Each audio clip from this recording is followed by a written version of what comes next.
Welcome to the Research Works podcast, brought to you in association with the Healthy Strides Foundation.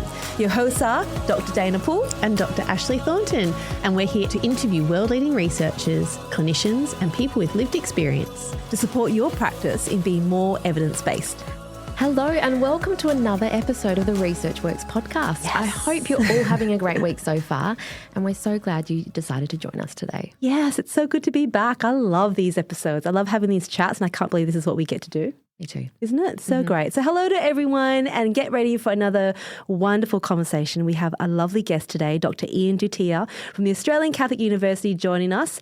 Welcome, and thank you for being here, Iain. Great to see you guys. Thanks so much for having me. Oh, very excited about this conversation. So excited about this article. And when I read the title of it, everyone will know why. It's titled The Power of Parasport, the Effect of Performance-Focused Swimming Training on Motor Function in Adolescents with Cerebral Palsy and High Support Needs, GMFCS Level 4, a single case experimental design with 30-month follow-up. And this was published in the British Journal of Sports Medicine in 2023. How did you get that title across the word limit? Because that's a long title. It's a mouthful, isn't it? Yeah. In fact, it wasn't even it was a bit shorter to begin with. It was the editor's suggestion to go a bit longer. So there you go. Yeah. As long as they suggest it, you can go over the word limit. It's perfect. Yeah, that's it. Yeah. Thank you so much for taking time to join us today. Yeah. Especially your article is obviously of great importance and something we're excited to jump into, but especially in light of the recent Paralympics in Paris. We're really looking forward to getting into your article more. Yeah. But before we do, like always, I want to tell all our listeners a bit more about you. Dr. Iain Dutia is a lecturer in physiotherapy at the School of Allied Health at the Australian Catholic University. He's also a research officer within the School of Human Movement and Nutrition Sciences at the University of Queensland. Iain has a background in physiotherapy with experience in physical activity for people with disability. His clinical and research interests are in the physical and mental health benefits of competitive parasport. He coordinates the Parastart program, a training and research program for people with complex disabilities participating in parasport. He is a member of the World Para Swimming High Support Needs Working Group, and he's also a para-athletics medical classifier and sits on classification advisory panels for both Athletics Australia and Paralympics Australia. So cool. Really cool. So this leads me to our icebreaker, which is unusual because normally icebreaker is like, you never know where it's coming from. But Iain, I'm so interested. What got you into the area you're in now and this area of research?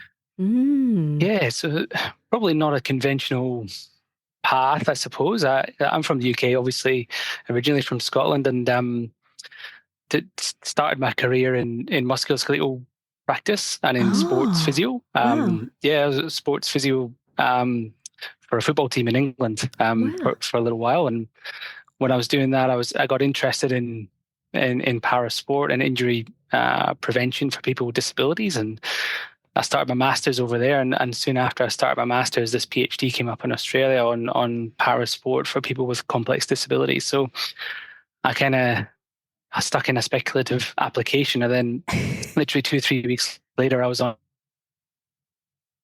a flight to Brisbane, to do my PhD in this area. So I went from musculoskeletal practice to sports physio to kind of parasport, and that's kind of merged into a bit of pediatrics and a bit of disability stuff. So yeah, maybe not the conventional route in, but I've enjoyed it. That is so great. And it just shows how a career can evolve. Like where you start isn't where you're necessarily going to finish, and who knows what the future holds still. Yeah, no, exactly. Yeah. And never really thought I was going to do a PhD, or I didn't have much research interest when I was an undergraduate student, definitely. So that's what I'm telling undergraduate students now is you just see what pans out over time, because you never thought you'd go down that route. So yeah. Don't write it off, really, isn't it? Like keep all the options open. I love that story. Me too. So great. Oh, gosh. So what got me into this area would be, I'll go back to my undergraduate. It was complete accident. It was like, it doesn't have the great story that you have, Iain. It was really just when I graduated from physio, and even in physio, I didn't really know that the area of pediatrics really existed. Like it wasn't something that we ever focused much at university. It was always sports, right? And I'd done some sports training as an undergraduate. You know, you do your taping and you're running out there on football fields, and me trying not to get hit by any balls as you're running out there. I don't get how sports trainers are allowed to run onto the field whilst they're playing, just FYI. That's just frightening. And then the idea of pediatrics came up, and it was just more out of intrigue and curiosity. It's like, what can we do? And I had no idea the scope or the potential of what the field could be like. But the minute I got into it, and then you start asking questions, right? You're like, well, why? Well, why can't we do this? And because you come into it quite naively, you're almost just assuming that things should just be the way it should be for everyone else. Mm-hmm. And with that perspective, that sort of, I guess, then got me curious, got me into research, because I just kept asking the question why. And I feel like that's all I've ever done since then. So it was by complete accident. Based on the question why. How wonderful, though, with so many benefits. Very exciting. I know we could ask a lot more questions about that. What about you? I started my physio kind of new grad position in a tertiary hospital in Perth and doing different rotations. And I really liked my rehabilitation, though, I guess, what are they called? Placements or rotations, because particularly in spinal rehabilitation and neuro rehabilitation. And I realised I didn't want to do acute, cardiorespiratory. That wasn't for me. Mm-hmm. And then I thought, do you know what, I think don't want to do inpatients anymore. I really want to go more outpatient rehabilitation. And it was actually just getting guided by good mentors, really. Yeah. Really fortunate to have good mentors that encouraged me to, then I had a passion to go into pediatrics and then to further my study and then to, get on board with some research projects, which ultimately led to my role now, which I love. So something I'm grateful for. And again, never could have imagined I end up in a role that I love so much. But again, it's that, like you say, curiosity, questions, and you just kind of follow the flow, don't you? Mm. And if you're like you just brilliant. Travel to the other side of the world, which I just think takes a bit of bravery as well, and an adventure, a spirit of adventure. Yeah. I was a bit younger then. That was nearly 10 years ago. So, but I think being able to follow your nose and choose is like, it's quite a privilege, right? To just, physio is great for that, because you can go in so many different directions, and where you start usually isn't where you finish. So we're pretty lucky to have a profession that allows you to do that as well, because not everyone can do that. So it's nice. It's so true. And I want to just pick up on that just for, it is well cited within the physiotherapy sort of industry, the average time frame that someone stays as a physio before they move on to something else. And I think a good 10 years ago when I first looked at it, it was like 7 years. And I think it's reduced down in terms of the average time people spend in the profession. And I would just really, it's such an amazing profession, just explore other areas. If you're in a place that you're not entirely sure that's what you like to be, just like you said, follow your nose, try to get some good mentors, ask the question why, be curious. There's heaps to do. Yeah, there's so many options. It's teaching or research or business interests or mentoring, but you gotta have the. It's hard in those first years, isn't it? I think because it can be quite full on. But getting the chance to do the next bit, and then you get your head out of the sand a little bit and see what you can do to drive it forward. So, it is hard. I always think of the undergraduate students and what they're going to do in the first few years, because I think they're going to have quite a busy time ahead, and how many will stick around and how many will do things within the profession. It's tricky. It is. But it's always great to share those insights, and thank you for sharing your story, because I didn't know anything about that. That was brilliant.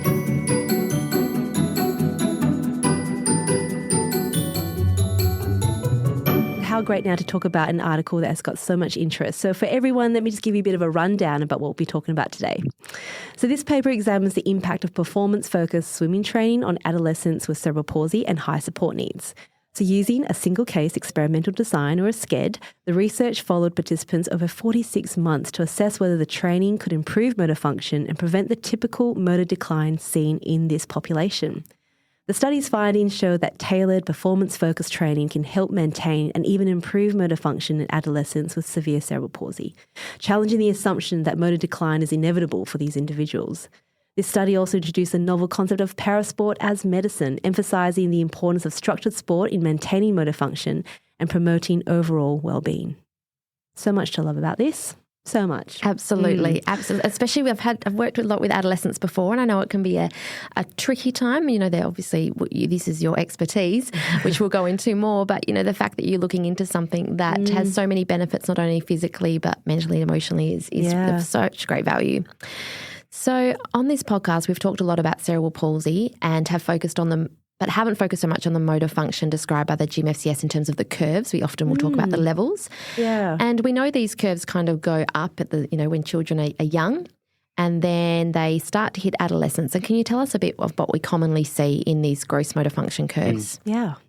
Mm-hmm. Yeah. So it's actually a 2009 paper from Canada that it's a great study which followed longitudinally kids with CP through childhood and adolescence. So, yeah, like you say, you get those early developmental gains up to the age of 7 or 8, and then kind of leveling off, and obviously at different levels depending on the GMFCS of the child. So, but it's after the age of about 7 or 8 years that level 1 and 2 kind of plateau off and level off and stay there through to the age of 21.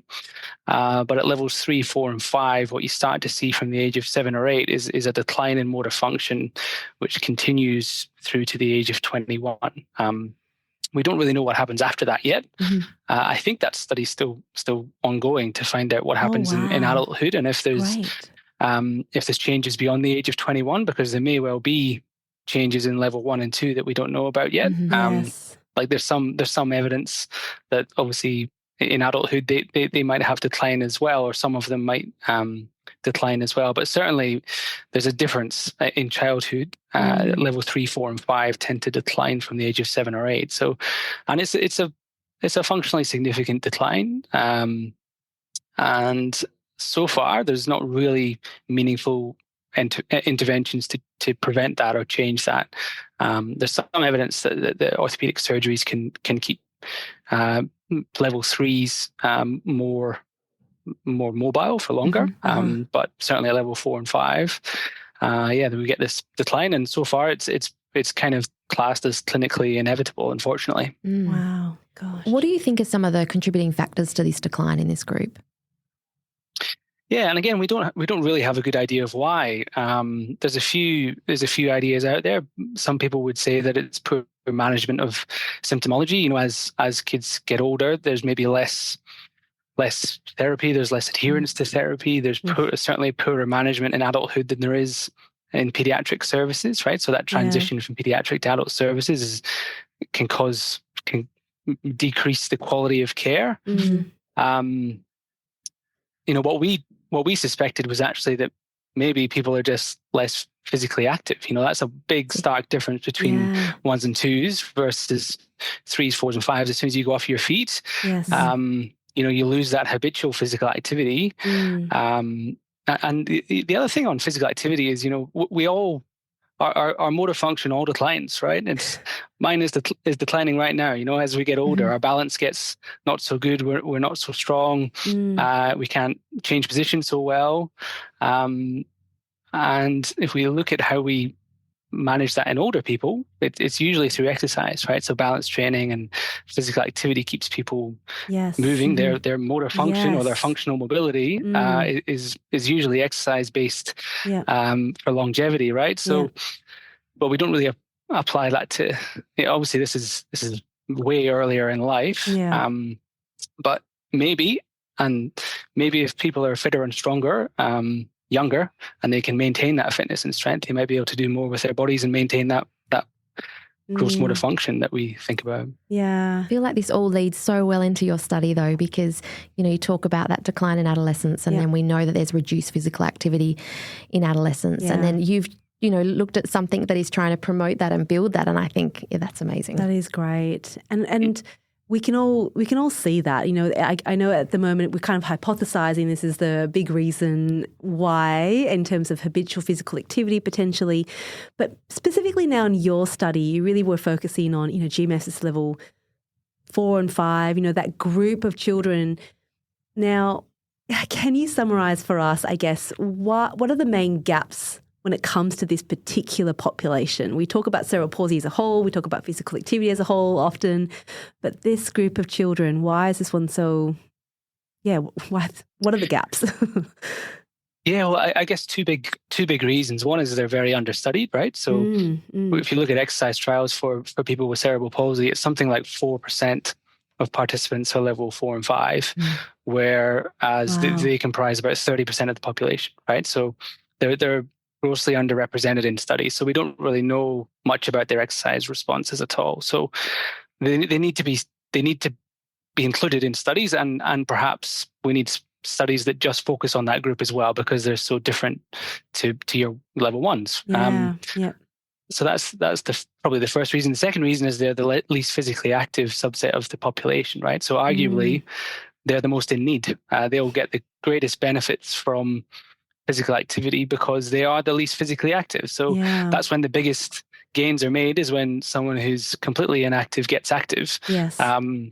That's where you get the greatest return, the greatest reduction in all-cause risk of mortality, right? So, and it's strange to think that the people who are maybe most in need are not the ones that are included in these studies, or not the studied ones. So I guess that's two reasons that we really focused on this group. There's one other reason. I'll chuck this in there. So, and this comes from parasport.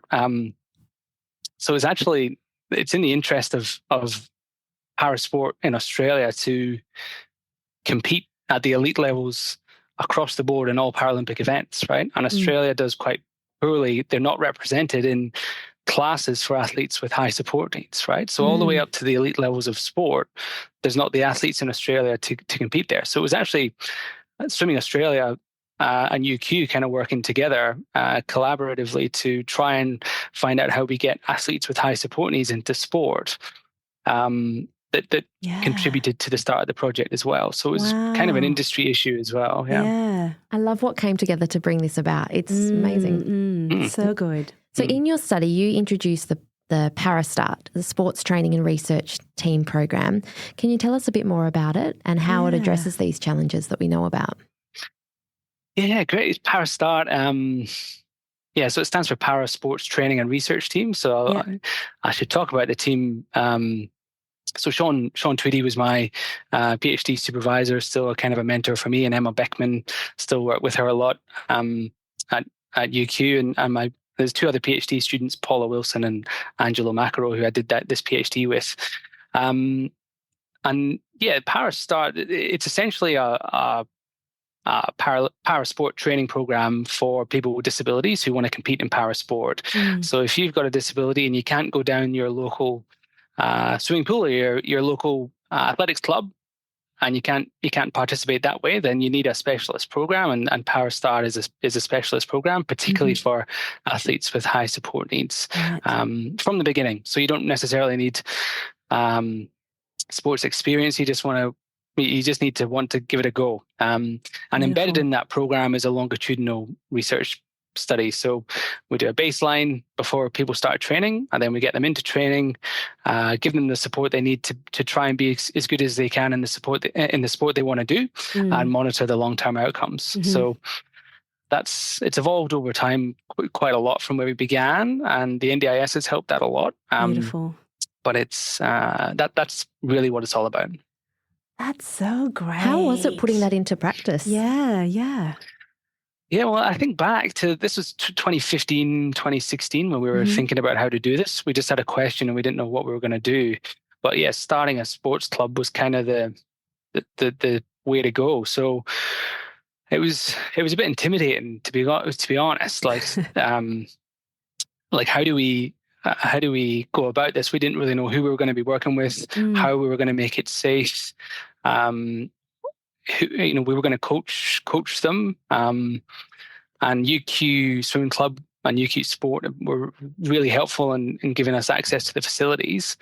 Then I guess it was a combination of physios and exercise physiologists to begin with, figuring out how to help people be good at swimming. That's so great. And it was quite a strange time when that's all I did was try and figure out how do we get these guys into sport and measure what happens. That's brilliant. But it was a long time. It was probably 18 months of planning, study design, and actually starting this sports club. Wow. So it was quite an organic type process. Yeah. Gosh, some of the best things come around from that though, isn't it? Having the time to have that deep thought and collaborating and having discussions, essentially co-designing really is what you're kind of describing, isn't it? Which is the buzzword of research at the moment. Co-design is what you were doing. Yeah. And making mistakes as well. It wasn't always perfect. Of course. Learning from that. Yeah. That's incredible. Well, let's get into this study. And one of my favourite subjects is talking about single case experimental designs. And when I read that this was a multiple baseline design, I was like, oh, we've definitely got to get you onto this because we can ask you more questions about it. It's not often reported, like it's in the scribe guidelines, it's the high level of evidence. We know about that, but actually doing it is a whole other thing. So do you mind just breaking it down for us? You know, what is a multiple baseline design and what does the study design look like for you in this particular paper? Sure. So the multiple baseline design is a type of single case experimental design, or a SCED, right? So there's lots of different SCED designs. The multiple baseline design is one of those. And in a SCED, then each participant acts as their own control. So a participant will do a baseline phase of repeated measurements, and then you'll introduce an intervention or change the conditions and keep measuring those outcomes on the same person and see what happens when you introduce or expose that person to the condition. And then you can withdraw it again. So you have phases, right? So a baseline phase is A, you might have an intervention phase of B, and then you might go back to A again. So you're kind of manipulating the conditions or the exposures that participants have and repeatedly measuring the outcome over time. So the key thing is that people are their own control. So you're not comparing people against other people or grouping people together. You're actually just comparing someone against their own baseline. And what was the target behavior that you were measuring throughout all of this? I mean, that's the key feature of this, isn't it? Yeah. So for this study, we had obviously a baseline phase before we did any training. So our intervention was sport. It was sports training. So in baseline, we measured a lot of. We actually had 3 PhDs that came out of this with 3 people, right? So 3 participants, 3 PhD students. Yeah. So so it was very intensive. Like the main measure that is the focus of this paper is obviously the GMFM66 item set version. So we did kind of five measures of that in the first participant in baseline, and then got them into training and kept monitoring that over time. And the first part of the study was the multiple baseline 16 months ABA. So baseline training, withdrawal, rest period, another training period, and then another withdrawal period at the end. And I mean, that actually works with sport, right? Because seasons. It's a season. Yeah. It's seasons. Yeah. It's not responsible just to start training and keep training and never rest. So that was another part of choosing the design, was actually it works with sport, right? It's, you have withdrawal periods and you have periods of intensive training, and often you're building up to something at the end of a phase, like a competition. So kind of another reason it fitted there. Yeah. That works with life, I feel. Like when you talk about seasons, whether you're working with sport or not, there's just, you're not working hardcore all the time. Like we need breaks. You need to have leave to refresh, and, it's life as well, isn't it? So it's quite reflective for many things there. Yeah. I mean, that's the great thing about longitudinal studies, right? So like we do this weird thing where we measure something for 8 weeks, find out that it works, and then we stop. So it's done now. Yeah, exactly. Yeah. Now go do that. Go do that in the real world. So it's like, well, I guess with a longitudinal study is you get something going and keep it going, and we'll keep it going for as long as people want to keep turning up to training. And in that period, there's all sorts of things that come up. There's obviously Christmases and birthdays and injuries and surgeries, but you just keep measuring, right? And that's, over time, what you get is the real picture of someone and all the things that happen, because these are the things that happen in people's lives over periods of years. That's right. Yeah. But you don't capture that in 8 weeks. You capture that by monitoring people for a long time. I love that. That's such and the SCED is the only way to do that, really. That's perfect. Can you tell me more about the item sets? Because as a target behaviour, obviously a 66 can take some time to be able to measure each one. So that's why you chose to go item sets. Yeah. We don't talk about that very frequently. Do you mind just giving some background on the item sets and then how long it took for each one?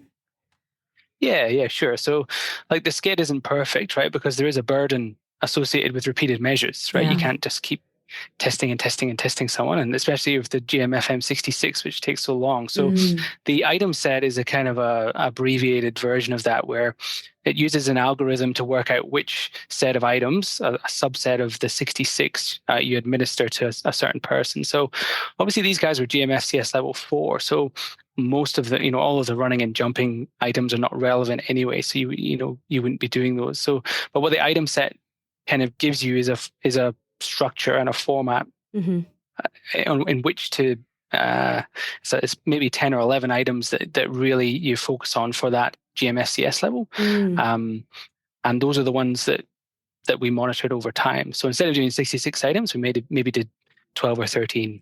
So that took 20 minutes. Yeah, and it's still got sensitivity to change, which is important. Yes, but it's not feasible to test someone to that degree, and it was a good measure for us because you can then extrapolate from the scores what the 66 score would be. So you can do that, but I think it's a good, useful clinical tool to know about because it can save you some time. Yeah, absolutely. And that was blinded, or what? How can you do that in the SCED?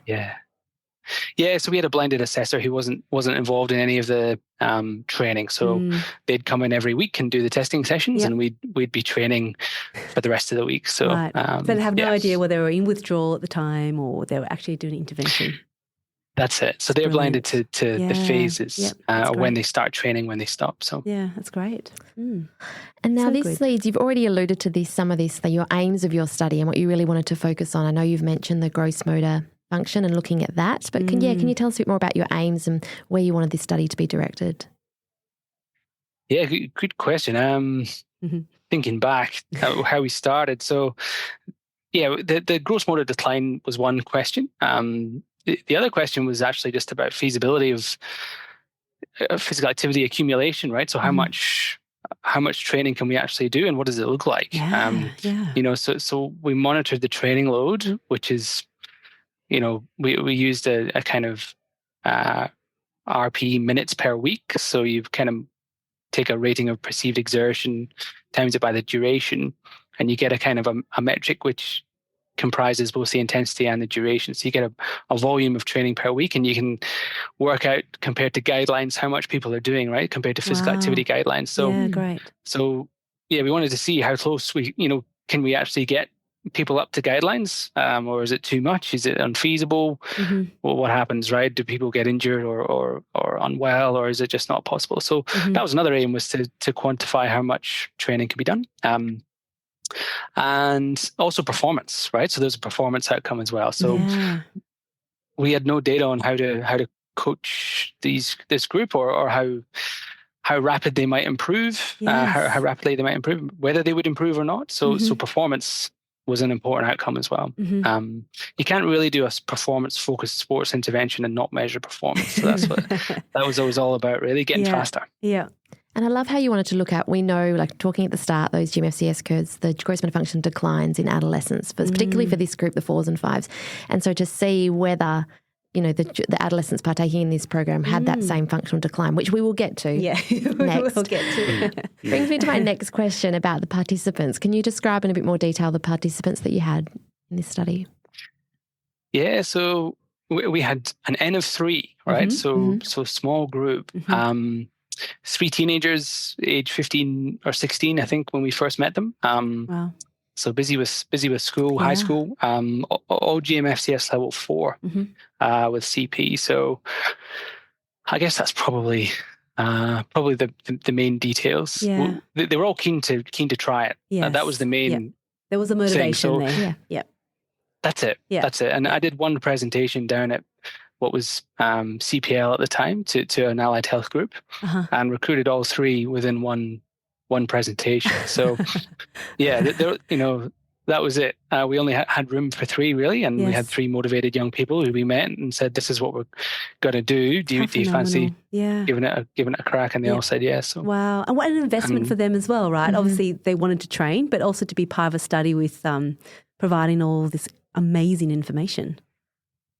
Yeah. Well, the nice thing about having such a small group is we could pour everything into 3 people, right? So it was our job to remove as many of the barriers as we could, and give them what they needed to try and be as good as they could be. So it was like a perfect little world that we were living in, and it certainly suited us, and I hope it suited them as well. And great. Like the main thing is they're still going. That's right? amazing. So that's, that speaks volumes. Yeah. Can you tell us a bit more about the intervention then? Yeah, I'm very excited to hear. Dosage, what they did. Gosh, so much to go into. Yeah. And again, it was a fun time because we kind of had the reins. So the goal was to get better at sport. Yeah. And by the way, at the time, not all of them could swim, right? So that wasn't an inclusion criteria. Oh, so yes. Okay, I missed that point. Yeah. There's not that many people who are GMFCS IV who can swim, out there ready to go. So, so one of them was really pretty good in the pool, but the other 2 needed to experiment with strokes and find their body position in the water. We were working with coaches at UQ, and Angelo was a coach himself. So it was a kind of combination of physio and swim coaching that kind of allowed us to experiment. But the intervention was let's do 50 meters as fast as we can in whatever stroke works for you. So to do that, there was obviously a lot of pull work to experiment whether they were better on their front or their back, mostly better on their back. And then there was work in the gym, so strength training, but also like to build like a bit of an aerobic base. We're going from nothing to trying to swim for 50 meters without using your legs. It's pretty aerobically taxing as well. So a bit of balance and postural control stuff, but everything was geared towards their stroke. Right. So it was all about getting them swimming, minimizing drag and maximizing propulsion. Basically, that's all we were trying to do. Did you ever have to use floats or any assistive devices, whether it's, I'm not familiar in the world of swimming, but things to help them and assist them? Yeah. So certainly to begin with, there was pool noodles.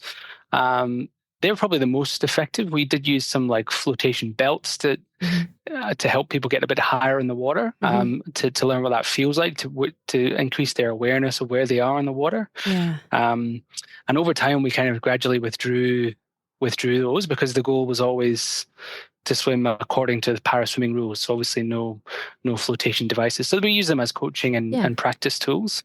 So cool. But yeah, it was...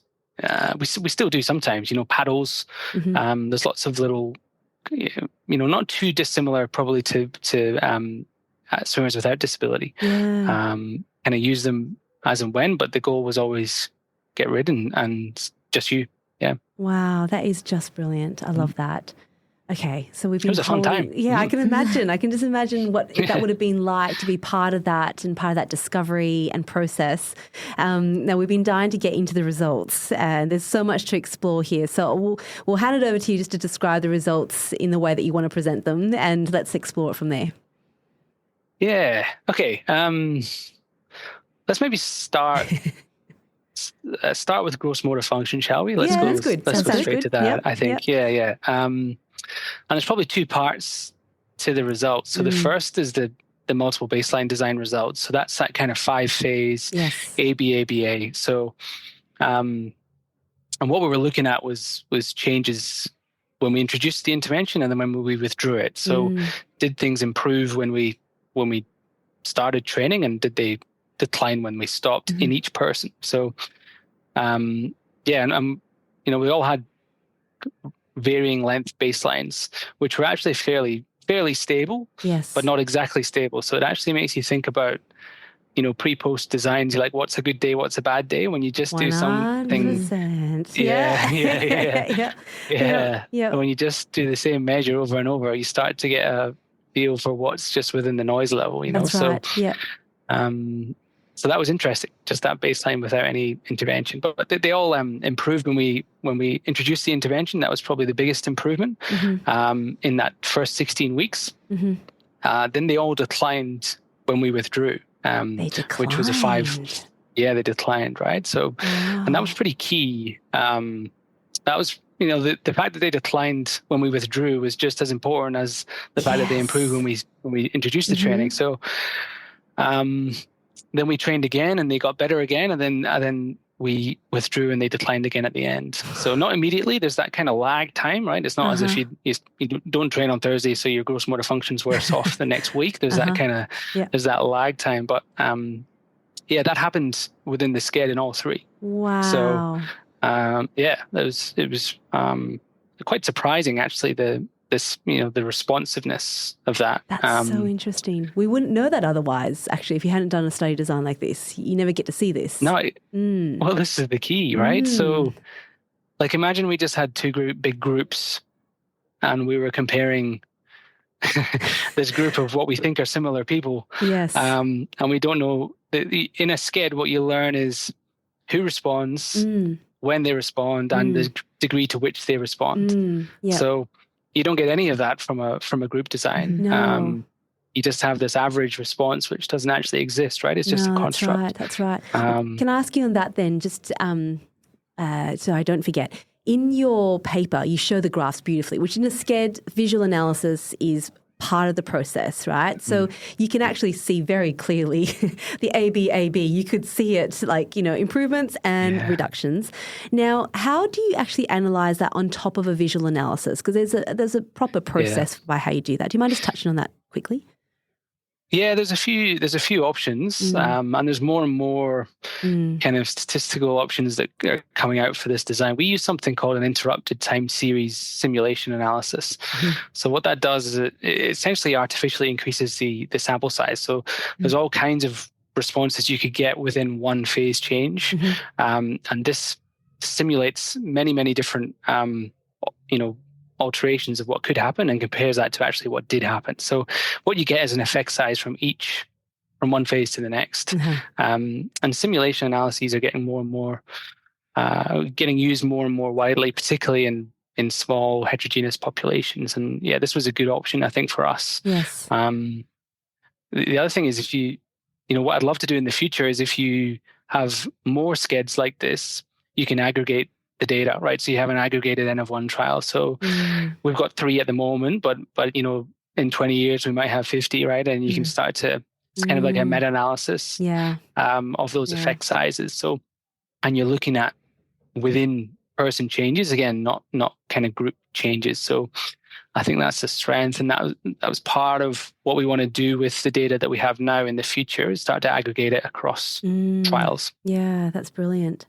Now, coming back to, I'm going from a very novel researcher. I'm still always trying to develop my research skills as well. But I remember at university and even recent years, sometimes you learn that the power of research study is about the number and the participants. But what I've really learned in the last 12 months is the power of a single case design, because it gives you that, like you said, almost like a lens and a viewpoint to look at something with such detail that you can get these results and things that come from it that you may have missed if it was done in a larger style design, particularly when you're starting up a program in this case.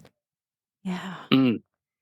Yeah, definitely. And so the key was obviously comparing within each person, but also that it gives you the scope to individualize the intervention for each person, right? So in a group trial, you really have to have a standardized intervention for everybody in the group, right? But that's not how it works in real life. Yeah. That's not what we do in clinical practice, and that's certainly not what you do in sport. Where you need to modify training and individualize it based on what you see and what the data tells you. So the SCED allowed us to do that, which was really important. And maybe this is a bit controversial, but let's see. Put it out there. There's this huge amount of heterogeneity, right, in the population of people with CP from GMFCS 1 to 5.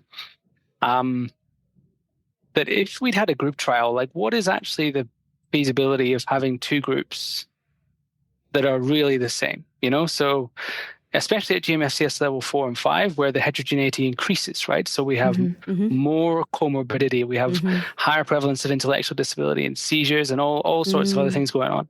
So two people at GMFCS level 5 with athetoid CP and spastic hypertonia are totally different, right? So they might be the same if we stratify groups by GMFCS, like the same on GMFCS, but I'd argue that that's a huge limitation, and there's always this kind of tension between sample size and heterogeneity, right? Yeah. So if we need a big sample, say we need 100 people, what do?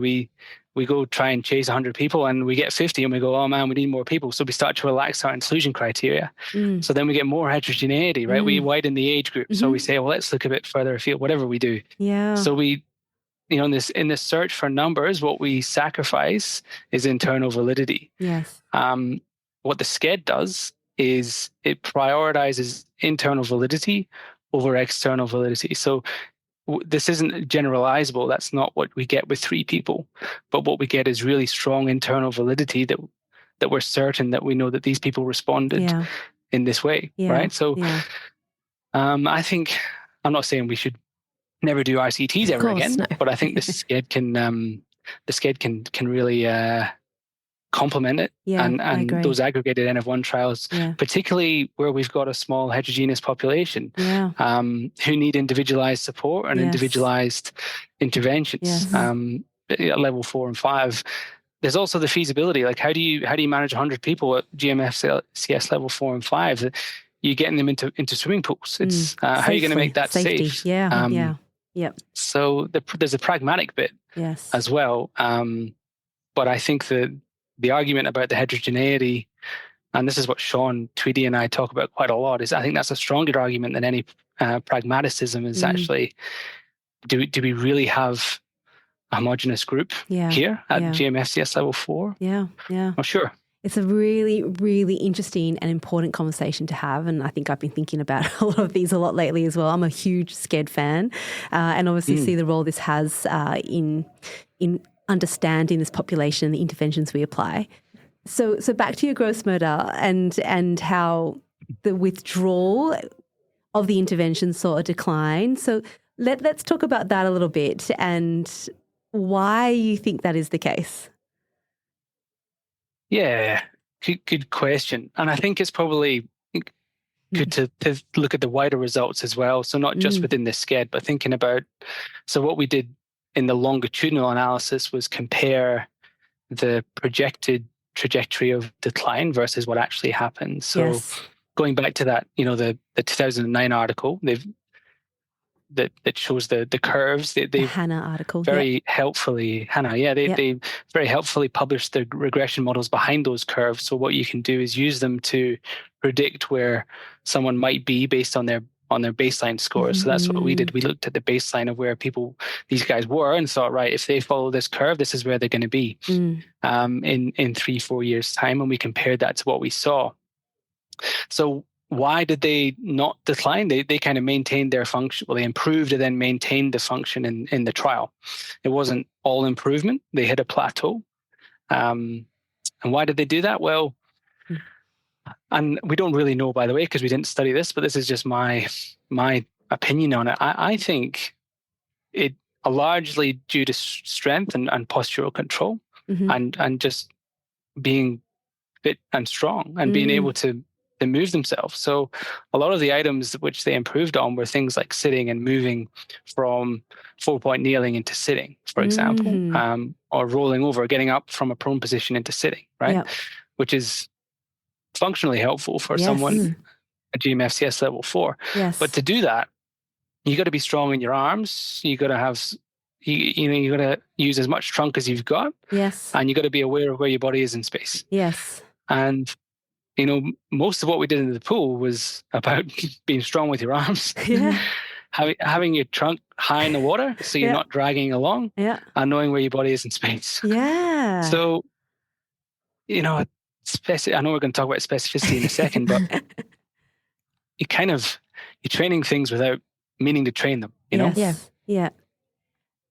Well, I feel like I have so much to say, I don't even know where to start. I feel a bit the same. Can you go first? Well, I mean, I guess when we talk about, we spoke just last week actually about a postural control systematic review with Monica Tui, and we talked a lot about, what interventions could we be looking at? What is specific? And we often talk about postural control and what that actually means. And we talk about meaningful activities that you can repeat. And so things like being upright in a supported stepping device, for example, in someone who's GMFCS level 4, we found in our previous studies too that they improve in the A and the B sections in particular of the GMFM, which makes sense because we didn't work on sitting.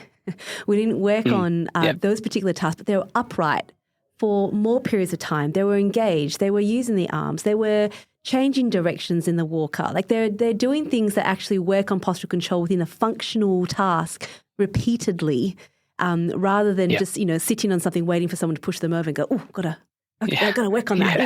There is a volume there that's associated with it, and that seems to be what you've managed to achieve in the swimming training, because there was, they were training for periods of time, and that's the sort of dosage that you require. It's not how many times can we push someone over and they can push themselves up again. It's there's a volume there, right?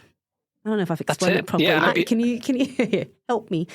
yeah, and I'd like to know what you think about this as well, because this is just my thoughts now. So, but when we got these guys into swimming, there was so much incidental stuff that happened at every training session, right? So if you think about it, it's not just the swimming. It's, okay, they come in 3 times a week. So that's 3 taxi rides, 3 transfers into the pool, 3 transfers out of the pool. After every lap, they'd stand in the water and wait for instructions, recover, right? So how many minutes of standing did they accumulate in the water, holding on to the side, right? Yeah. Not because that was what they were told to do or what they wanted to do or because they wanted to improve their postural control. That was just part of training, right? Yeah. They were there to get faster. They got no interest in their postural control or their motor function.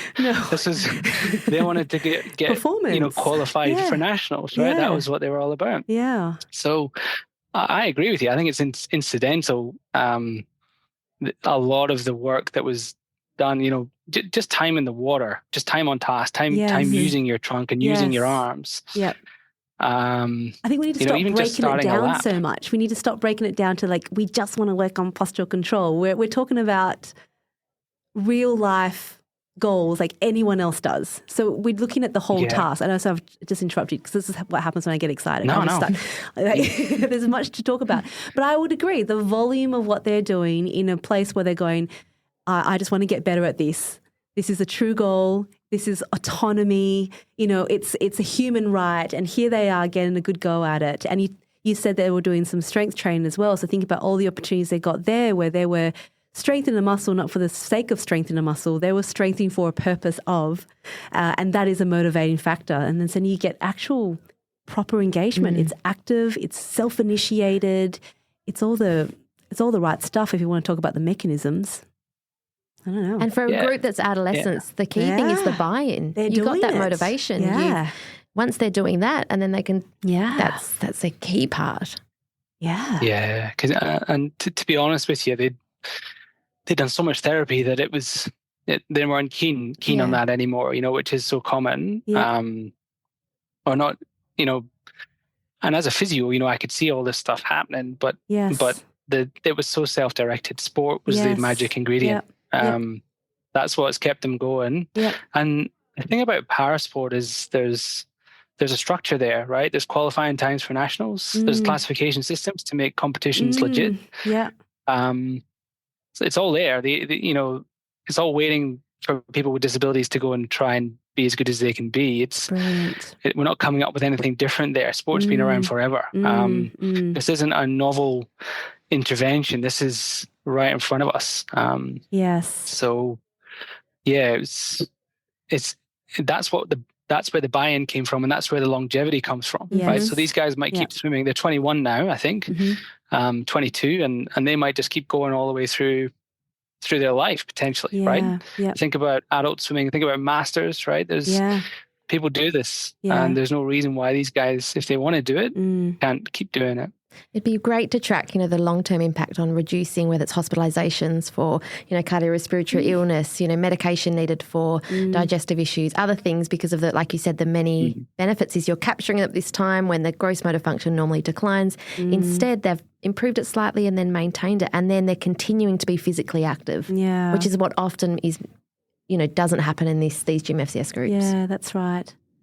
So, Iain, for you, is there anything else that really stood out to you in terms of results? I mean, obviously I hijacked that one talking about a whole lot of other stuff, but that was pretty cool. I mean, it's a cool finding. I think that's the longevity is the amazing bit. Yeah, I think so. I think that's the most surprising thing. I mean, I should say it's not for everyone, right? This isn't the panacea to all of the issues, that we could possibly think of. It's more like I also think we should simplify it a little bit. This is sport. It's not that new, and we should be better at getting people into sport if they want to do sport. It's not for everyone. That's probably the most common question or query I get is, well, actually, how are we going to motivate people to go and do this 3 or 4 times a week? And it's like, well, you're not. No. It's not. That doesn't happen in the general population either. No. So not everybody wants to do sport, but some do. Yeah. And I think this is like a brick in the wall. Here's one option. Yes, I agree. Yeah. Here's a tool that might be useful for some of the people that clinicians see on the front line, the guys who do all the hard work. So I think just knowing what it is and what it can do for who is really important, because maybe we got lucky with 3. These guys were really super motivated and well supported. There is that thing in the back of my head saying, well, is that everybody if we take away the barriers, or some people just it's not for them, and there might be something else out there which might do a similar job. But it's not sport. It might be something else. It shows the value of trying to find someone's motivation, and that is for everyone. And I agree, not everyone's into sport. Like I don't mind watching it, but I'm not that great at it, so I don't do it. But there's other things that motivate me. But I think if we can find that, invest time in our young people of what that might look like. Swimming, wouldn't have thought that would improve GMFM being something so specific, but when you break it down, look at the components of it, it makes a whole lot more sense. So maybe we need to do more task analysis in that way to kind of go, what are we actually doing? But gosh, so great. Now, I have so many more questions, but we will bring it all together. So obviously I know you've done with these 3 participants and I just have so many questions, but I'll bring it all down to where to from here. What are you going to look at and what are you looking at? Sure. So, I think, like I said, we need more trials, more SCEDs. So we're actually just starting one in spinal cord injury now as well. So people with high spinal cord injury.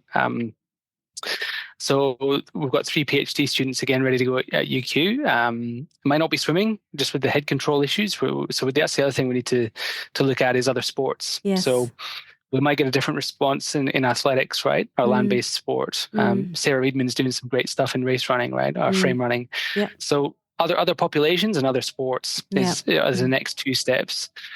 Same design, longitudinal. Let's get people into sport and see what happens. Love that. That's the priority. And I guess the other thing is how, what's available for athletes with high support needs. What does it look like? Yeah. So we've done swimming, which isn't amazing for everybody. Like I said, like the spinal cord injury group, that's probably not going to be the answer. Yeah. So what does it look like? What it's not equally as important as the what happens is like, what does it look like? What sports, what activities? So we need more there, particularly at level 5, where it could look very different. Yeah.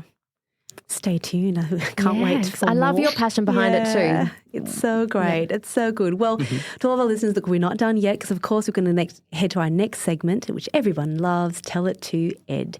Ed, as you know, is our producer. He doesn't have a background in child health, but he loves listening to these episodes. And sometimes I think he wishes he was a healthcare professional, I think, is what I get from this. But before he launches into his question, Iain, I'll get you to summarise what we've spoken about in about 60 seconds or so. And Ed will have time for one question. So, Iain, take it away. All right. And so what this study was all about was getting people with cerebral palsy and complex disability into sport and giving them the chance to try and be as good at swimming as they could possibly be. What we did was we measured gross motor function over a long period of time. So that's how they move around, how well they kind of sit and crawl and do other activities that they need to do in daily life, and see if they maintained that function over time, because we know that this group typically lose that ability over time. So they improved and maintained their improvement over a long time and got better at swimming, and they're still involved. So that kind of that's where the title, the power of para sport, came from. It's all about quantifying the therapeutic value of para sport for people with disability.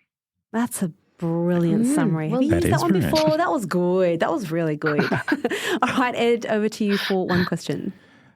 One question.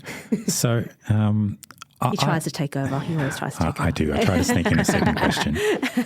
And I've loved this whole talk about, the competitive sports as therapy, I guess, in some way.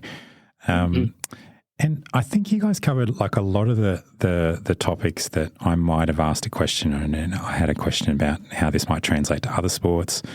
And I guess I just wanted to circle back a little bit to the element of motivation and my own very limited experience in sports and training and working out and that sort of thing, is that seeing like the little improvements, the little achievements, the ticking off a particular time, or to get a little bit faster or to lift a little bit more weight was really motivating. And it was something that I saw very quick results. And I guess my question is